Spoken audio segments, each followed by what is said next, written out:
Selamat siang Pak Andi Wijayanto. Ya, sambil jalan-jalan aja Pak. Saya dari Sentana TV Pak. Mungkin pernah dengar sekilas bagaimana. Saya balik aja kameranya ya.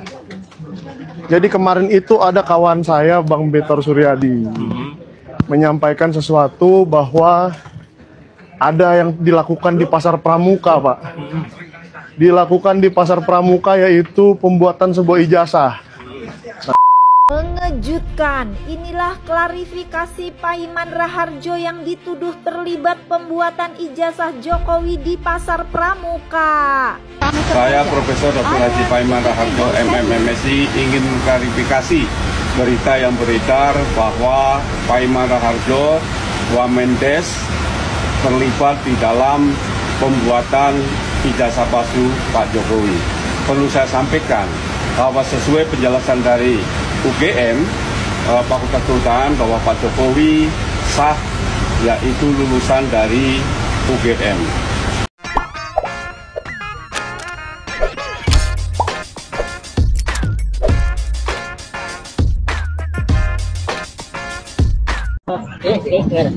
Selamat siang Pak Andi Wijayanto. Ya, sambil jalan-jalan aja Pak. Saya dari Sentana TV Pak. Mungkin pernah dengar sekilas bagaimana. Saya balik aja kameranya ya. Jadi kemarin itu ada kawan saya Bang Betor Suryadi menyampaikan sesuatu bahwa ada yang dilakukan di Pasar Pramuka Pak. Dilakukan di Pasar Pramuka yaitu pembuatan sebuah ijazah. Nah, tadi saya tanya Pak Janes, ternyata Pak Janes juga tahu bahwa ada lokasi seperti itu di Pasar Pramuka. Ada. Kira-kira menurut Pak Andi, apa Bang Betor ini asal ngomong atau ada kebenarannya Pak? Yang pasti saya tidak pernah berinteraksi dengan Bang Betor. Jadi bukan diatur-atur itu ya, menyebut nama Bapak? Ya, saya nggak pernah terkait apapun. Ya. Ijazah Pak Jokowi sebagai sekretaris tim kampanye di 2014. Tugas saya melengkapi. Siap. Tugas saya memastikan kelengkapan syarat administrasi untuk KPU, dan di 2014 syarat administrasi itu dinyatakan lengkap oleh KPU. Itu saja. Bersama Bang Rismon Sianipar ini. Iya. Berarti tidak ada interaksi apa yang saya lakukan dengan Bang Betor untuk membicarakan ijazah tersebut, termasuk dengan misalnya timnya Pak Jokowi ya, mungkin yang dimaksud David dan Widodo, kawan-kawan. Saya nggak ada interaksi. Nggak berinteraksi. Tapi memang Pak Andi sebagai sekretaris tim kampanye hari itu memang melihat ada ijazah aslinya yang dilegalisir. Saya melihat ijazah. Melihat, dan mirip nggak Pak seperti yang beredar di media sosial belakangan ini? Saya cenderung nggak ingat ya. Nah, itu 2014 itu tidak ada di kepala saya pertanyaan tentang keaslian si ijazah. Ya, saat itu di kepala saya seseorang yang dicalonkan sudah 2 kali wali kota, sudah 1 kali gubernur.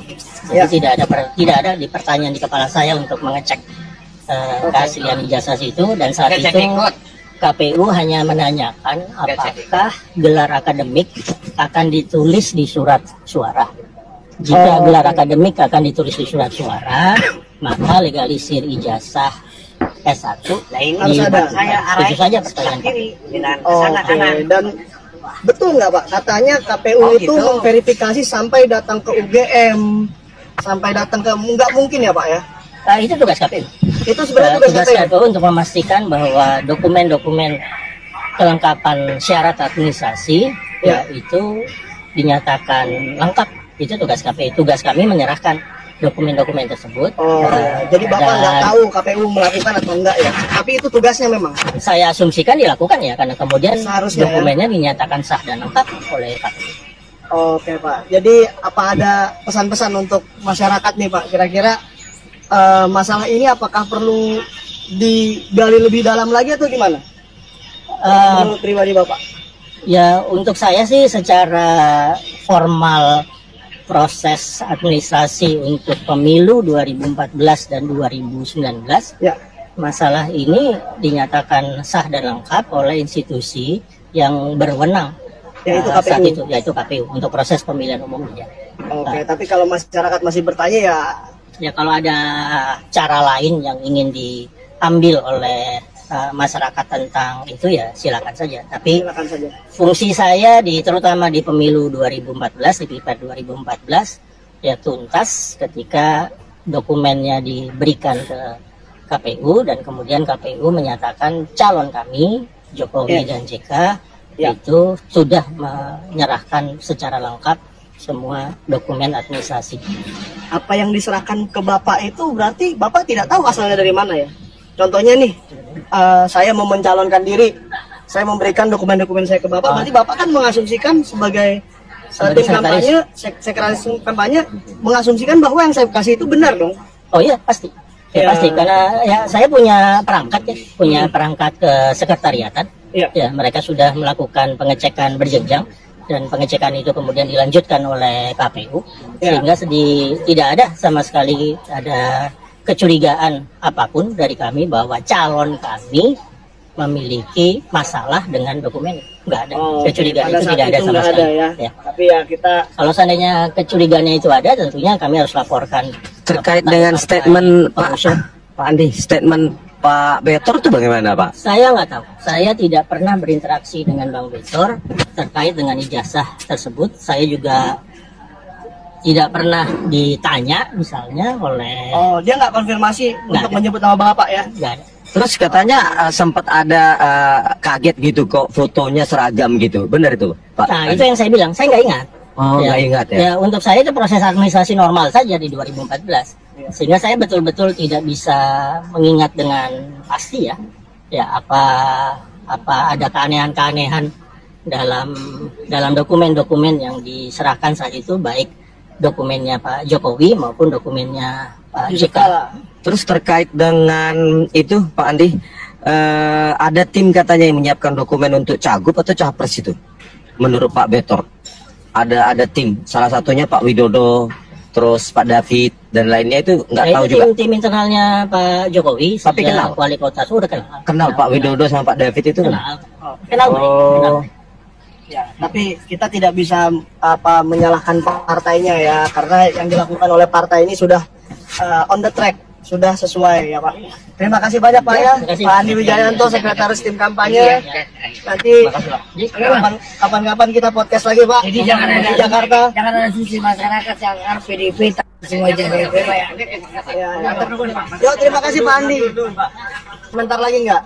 Ya, kalau saya lihat pernyataannya orang dari salah satu PDIP tadi memang betul, itu tidak ada mereka bahasanya bahwa Pak Jokowi, si Jokowi itu betul-betul menipu bulat-bulat PDIP dengan catatan karena dia udah dekat dengan si Luhut, dekat dengan beberapa orang-orang partai PDIP.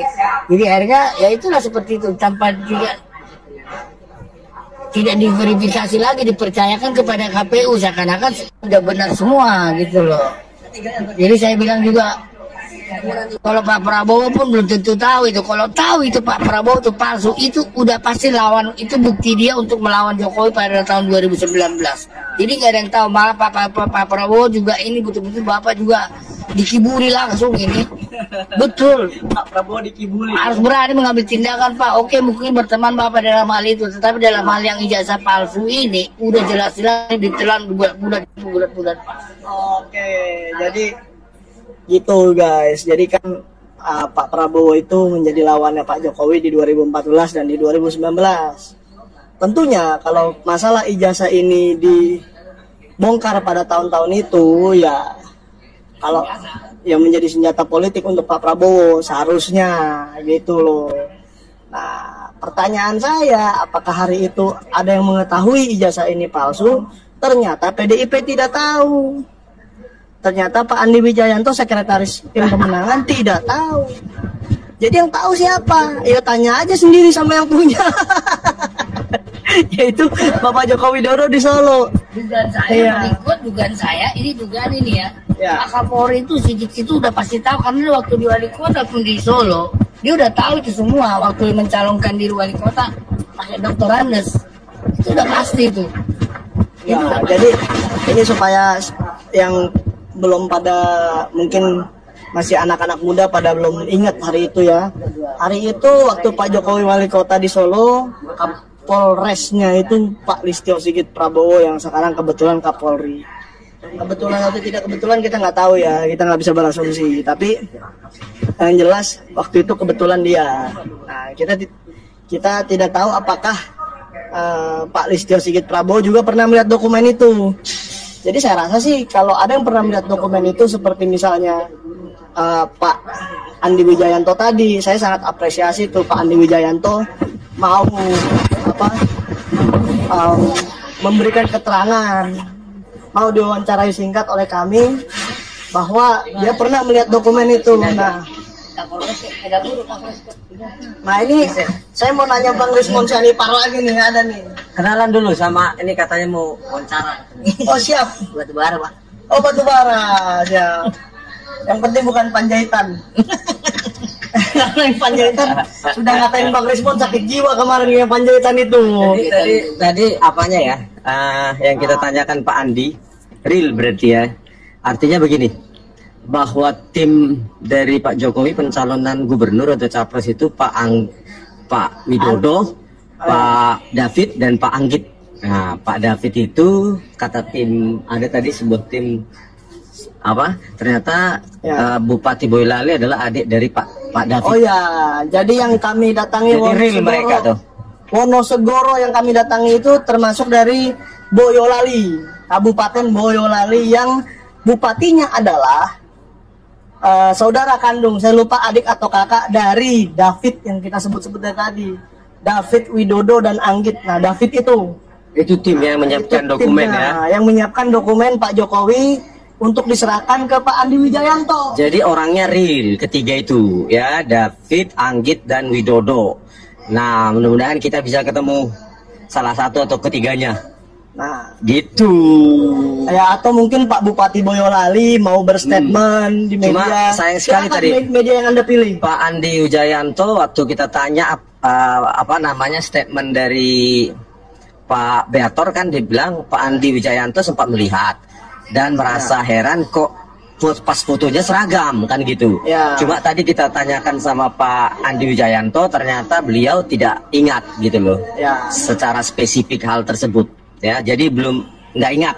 Bisa jadi nanti sekarang masih belum ingat, ternyata nanti ingat, bisa jadi. Ya, kita berikan waktu lah, Bang Rismon. Nanti kan ketemu lagi dengan Pak Andi ya kan? Ya, nanti kan kita ketemu lagi di Jakarta dengan Bang Andi. Mungkin saya minta beliau untuk merefresh ingatannya lagi supaya lebih tajam mengenai kejadian-kejadian di tahun 2014 dan di tahun 2019. Karena itu kan bagaimanapun 10 dan 5 tahun yang lalu ya. Jadi pasti mungkin sudah lupa. 2014 katanya? Iya, 14 kan 10 tahun yang lalu. 11 dong 11 ya. tahun yang lalu ya. Tahun yang lalu. Jadi boleh-boleh saja lupa. Mungkin saya juga sudah lupa nama anjing saya yang saya punya 10 tahun lalu siapa. Saya sudah lupa juga, udah mati soal anjing saya. 10 tahun lalu ada saya pelihara di rumah itu kan. Nah, kira-kira gitu. Jadi nggak apa-apa, kita kasih waktu untuk Pak Andi Wijayanto untuk mengingat-ingat ya, mengingat-ingat. Nanti kan di Jakarta jumpa lagi katanya. Ya. Dan Pak Andi welcome katanya tadi oleh timnya. Dan Bang Betor Suryadi itu, nih ya biar kalian tahu, Bang Betor Suryadi itu pernah masuk di videonya Sentana. Tahu nggak kalian? Di mana video yang mana? Video yang di UGM tanggal 16 April 2025, kalian cari sekarang. 15 April. Uploadnya 16. Oh, uploadnya 16 April. 16. Oh, ada ya? Ada. Jadi Bang Rismon ada di sebelah paling kiri, Pak Rizal Fadilah paling kiri, lalu Bang Rismon, lalu Dr. Tifa, ada Pak Roy Suryo, dan di ujung sana ada Pak Betor Suryadi yang datang. Yang agak di belakang duduknya, agak-agak cepak lah rambutnya, kayak tentara. Jadi Bang Betor itu juga sudah pernah ada di videonya Sentana. Jadi jangan salah kalian, bahwa dia juga tahu dan sekarang baru berani bersuara saya apresiasi dan ternyata Pak Andi Wijayanto mengkonfirmasi apa yang dikatakan Pak Betor, meskipun meskipun dia tidak berkoordinasi dan tidak tidak janjian untuk mengatakan, oh Betor ntar sebut nama saya gitu, mungkin tidak begitu ceritanya gitu. Jadi mereka tidak berkoordinasi, tapi memang apa yang diketahui Pak Betor dia kasih tahu, apa yang diketahui Pak Andi Wijayanto tadi Anda baru lihat. Oke. Jadi kalian ini kok banyak sekali komennya ya, ngeri kali. Udahlah, nantilah kita baca-bacain komen dulu ya. Yang jelas sudah terbukti bahwa Pak Andi Wijayanto sudah tahu, memang tahu biasanya itu berkacamata seingat dia, dan dikasih oleh David, Anggit, dan Widodo. David, Anggit, dan Widodo, salah satunya David itu adalah abang atau adiknya Bupati Boyolali sekarang, yang kemarin kami ke Wonosegoro dan tidak mendapatkan apa-apa dari camat, katanya loh.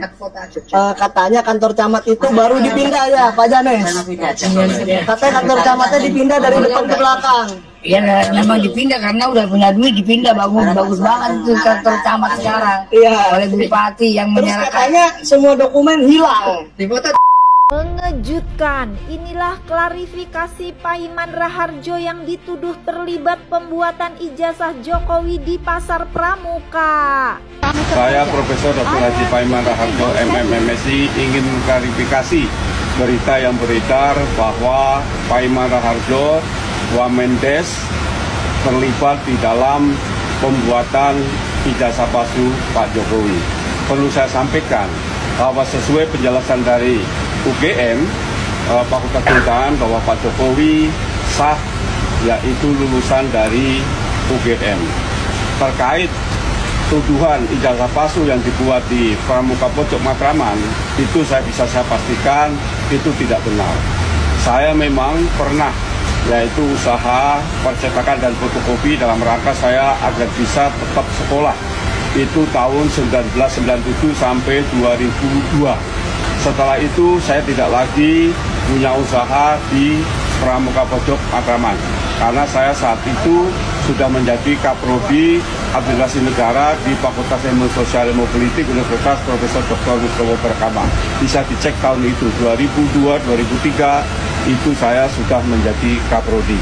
Jadi tidak benar jika ijazah Pak Jokowi itu palsu dan dibuat di Pramuka Pojok. Kemarin menyebutkan keterlibatan Anggit, keterlibatan David, keterlibatan Widodo, dan sekarang menyebut keterlibatan Paiman Raharjo. Saya pastikan bahwa itu fitnah yang sangat jahat dan keji. Saya kira segera bertobat dan mengakhiri, jangan sampai banyak orang lagi yang difitnah sehingga semakin banyak dosa yang dibuat. Saya kira itu klarifikasi dari saya. Wassalamualaikum warahmatullahi wabarakatuh. Jam 8:37 Pagi. ya, dia minta maaf ke saya. Wah, berarti dia melakukan kegiatan ilegal itu ratusan kali dong. Jadi saat saya diskusi dengan Pak Jokowi, beliau sama sekali tidak mengkriminalisasi Mas Roy. Dari beberapa rekan sesama pemilik kios di Pasar Pramuka yang siap bersaksi bahwa Paiman Raharjo, mantan Wamendes, Tuhan akan menunjukkan jalan. Siapa yang melindungi itu pasti kena sanksi juga. Ayo, tunjukkan sendiri, tunjukkan kepada kita, tunjukkan pada media, undang media sebanyak-banyaknya. Ini kios yang dulu. Jumpa lagi di Sentana Podcast, saya Michael Sinaga. Dan siapa yang belum subscribe, ayo buruan subscribe. Karena kamu akan ketinggalan info-info yang paling hot, seperti pertemuan saya dengan Andi Wijayanto, pertemuan saya dengan Kasmujo, dan pertemuan saya dengan tamu saya hari ini yang memberikan satu lagi nih info menggemparkan, Pak Roy Suryo. Kayaknya kita tiap hari podcast ya Pak. kok tiap hari sih? Setengah hari sih. Dan Bapak Janes Yahaan yang akan menceritakan mengenai lingkungan sekitar Pasar Pramuka itu seperti apa ya? Ya. Apakah semuanya terbakar? Tunggu dulu.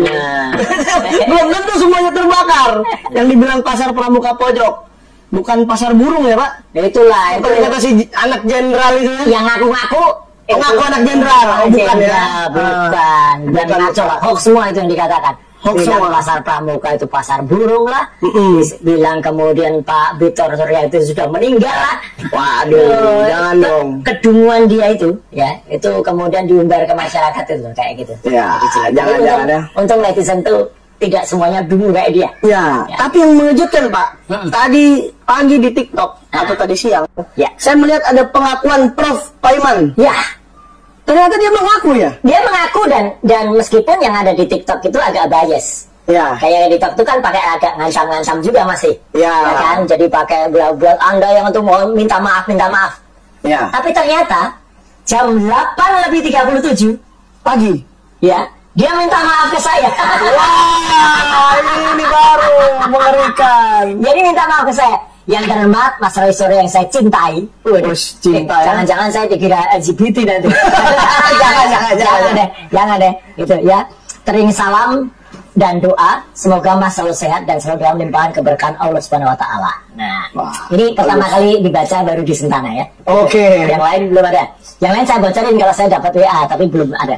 Mohon izin dan maaf Mas, terkait dengan saya pada bulan Mei 2020 ke Mas Roy Suryo tidak punya maksud apa-apa, hanya saran dari seorang sahabat.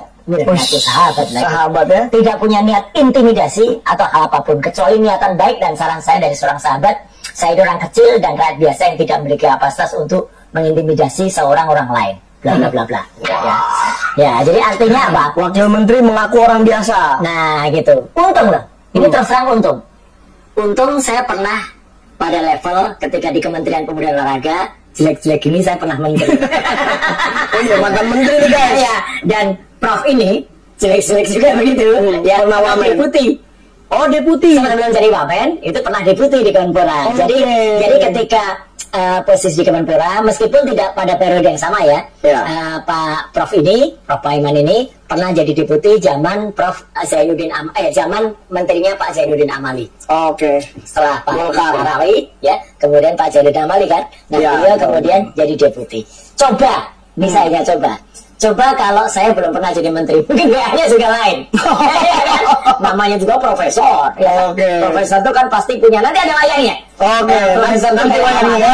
wayangnya nanti. Jadi gini, jika WA saya ke Mas Roy membuat Mas tidak berkenan, saya mohon maaf. Clear ya? Oke. Ya, Jadi ada permohonan maaf gitu ya. karena pikiran sepintas saat itu saya merasa kenal dengan Mas Wesaba, jadi murni niatan baik selaku sahabat. Nah, ini yang menarik. Terkait isu dan fitnah yang menimpa saya, dia masih bilang gitu. Fitnah, saya ya? terima dengan ikhlas. Ikhlas loh ya. Gitu. Jadi dia bilang ikhlas. Karena saya sudah biasa difitnah katanya dari dulu. Dan saya tetap kuat menghadapi. Jika nggak kuat, mungkin saya tidak jadi seperti sekarang ini.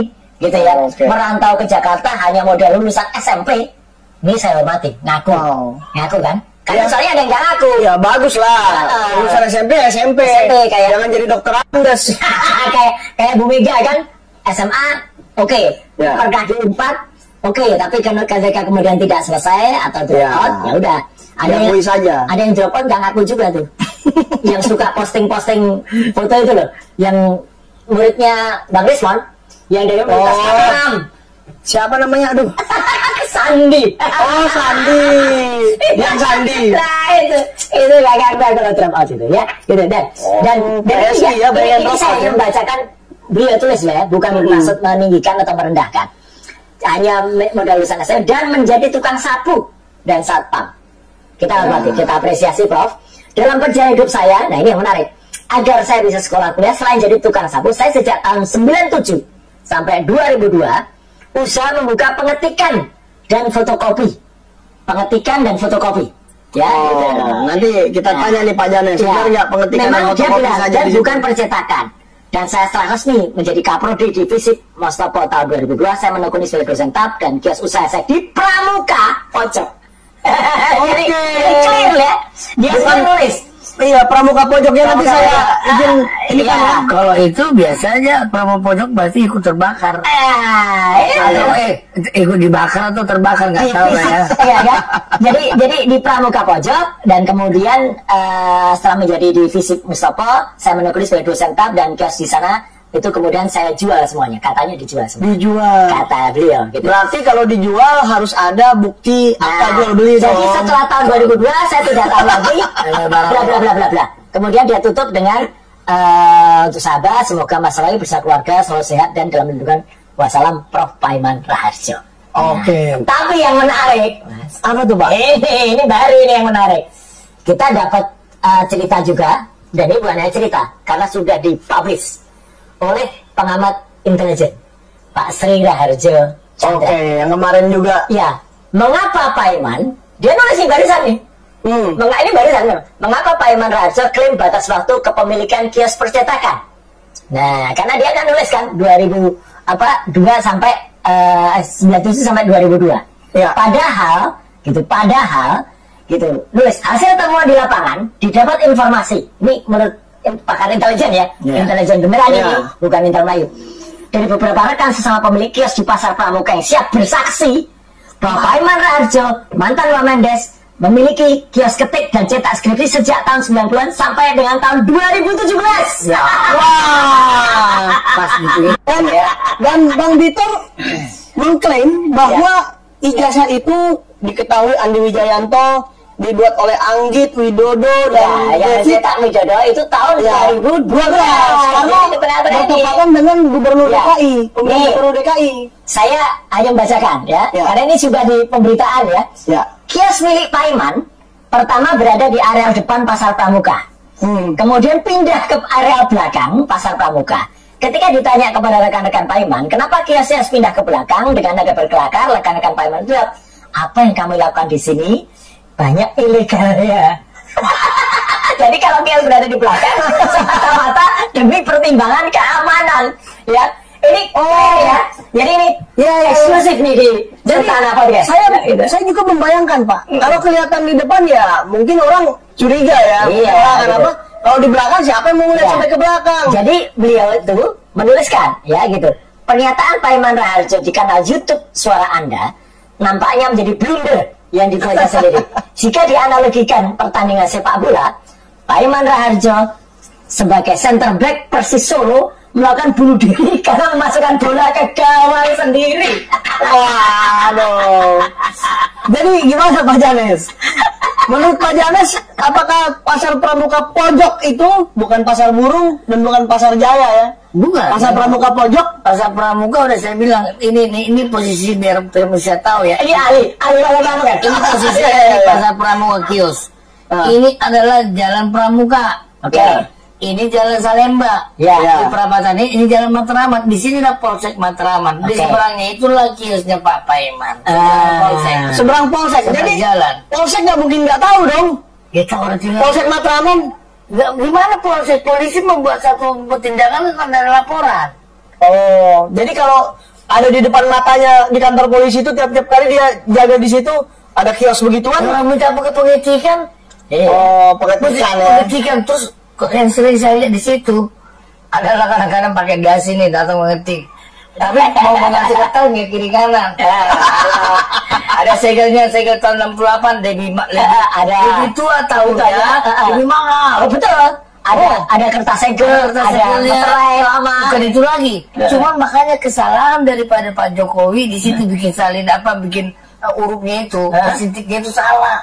Karena ada lengkap di situ Royal tuh ya. Olimpia ada yang gede tuh besar. Biasanya ditaruh ya. Musuh pakai sarung tinggi Bang Jokowi gede. Yang lebih tua lagi ada mereknya Step. Kita harus berpikirnya ini pada tahun di bawah 85. Di bawah 85 katanya. Sementara yang didiskusikan adalah yang 2012. Itu yang dipertahankan sama UGM. Jadi dari 1985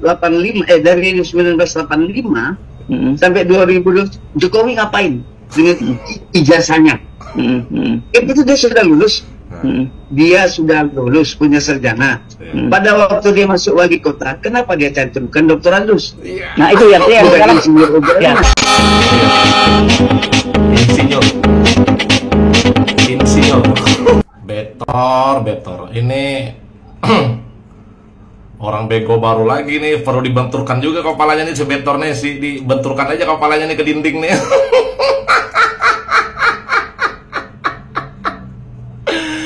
kayaknya si Betor ini perlu dibenturkan juga kepalanya dulu ke dinding nih.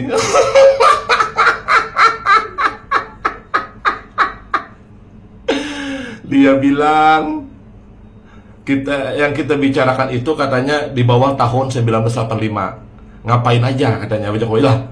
Kalau di bawah 1985 ya Bapak Jokowi masih kuliah.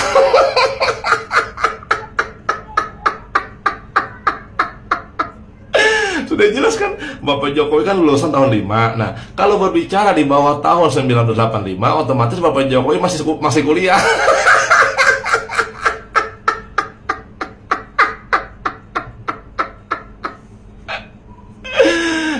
Terus katanya, nah, setelah 1985 sampai 2012 katanya, Jokowi ngapain aja? Jadi katanya lagi.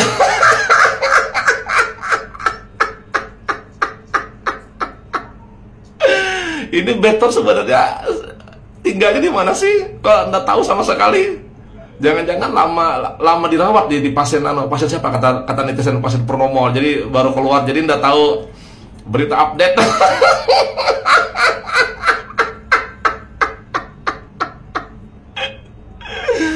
Malah bertanya. Nah, dari tahun 85 katanya sampai 2012. Nah, Jokowi ngapain aja? Ngapain katanya.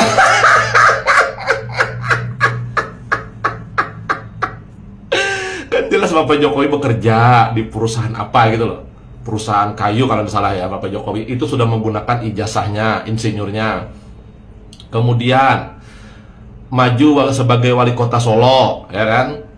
Sebagai wali kota Solo. Nah, seperti video yang tadi juga kan, ada tuh kan, Bapak Jokowi maju sebagai wali kota Solo itu memakai gelar insinyur. Nah, dari UGM. Karena apa? Musuhnya juga ibarat lawannya waktu itu dosen UGM langsung. Jelas tuh kan. Jadi kalau bertanya dari tahun 85 sampai 2012 ngapain aja katanya kan. Bekerja, kemudian maju sebagai wali kota Solo, kemudian lawannya pun juga ibarat dosen dari UGM. Kalau umpamanya gelar insinyurnya yang dicantumkan di dalam spanduknya yang video tadi itu bermasalah, otomatis pasti lawannya waktu maju wali kota Solo itu pun akan mempermasalahkan karena dosen UGM langsung itu musuhnya.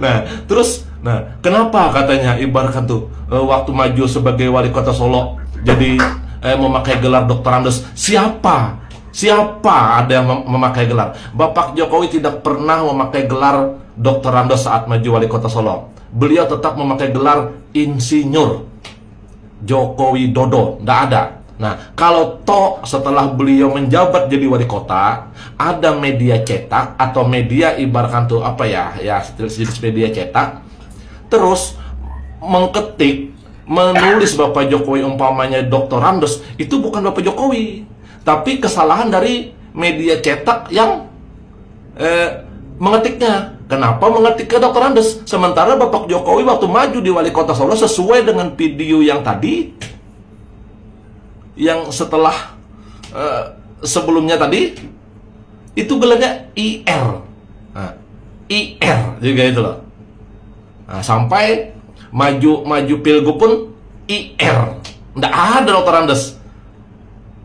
Nah, jadi kalau umpamanya ada salah satu media cetak misalnya kan, mengetik di situ mengetik Dr. Andes, nah itu bukan Bapak Jokowi yang memasang menulis, tapi itu media cetak yang mengetiknya, bukan Bapak Jokowi. Bapak Jokowi tetap maju dengan status beliau atau gelar beliau IR atau insinyur sesuai dengan ijazah beliau dari UGM. Nah, karena apa? Lawan beliau di maju wali kota Solo juga ibaratkan tuh dosen dari UGM juga. Jadi ini Betor ini benar-benar ngaco sudah. Nah, ini kayaknya nih aktor baru lagi nih, pemain sinetron terbaru lagi nih, aktor baru lagi setelah Rizal Padilla sudah mulai menghilang, Egy menghilang, Rizal Padilla sudah mulai mengamankan diri, cari aman. Nah, sekarang muncul lagi si Betor nih, perlu dibenturkan juga kepalanya di dinding nih. Ada terbego. Egy sudah tidak keluar-keluar lagi. Rizal Padilla sudah tidak keluar-keluar lagi, sekarang sudah mulai cari aman karena sudah pusing dah bakal nih karena pidana nih. Nah, kekurangan artis sinetron nih, sinetron yang berjudul Ijazah nih. Nah, muncul lagi aktor baru nih, si Betor yang perlu dibenturkan juga kepalanya ke dinding nih. Ngaco.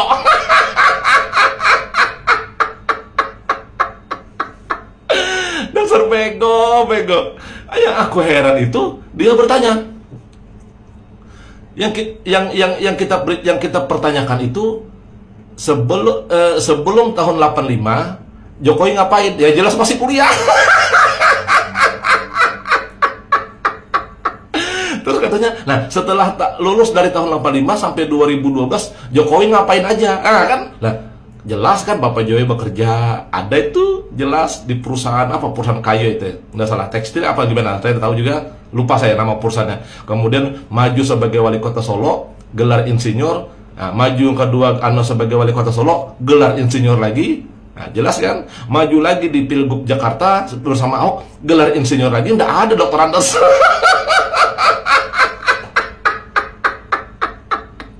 Ini sepertinya aktor baru lagi nih, aktor bayaran baru lagi nih, pengganti kalau anda pengganti Rizal Padilla nih, pengganti Egy Sujana nih.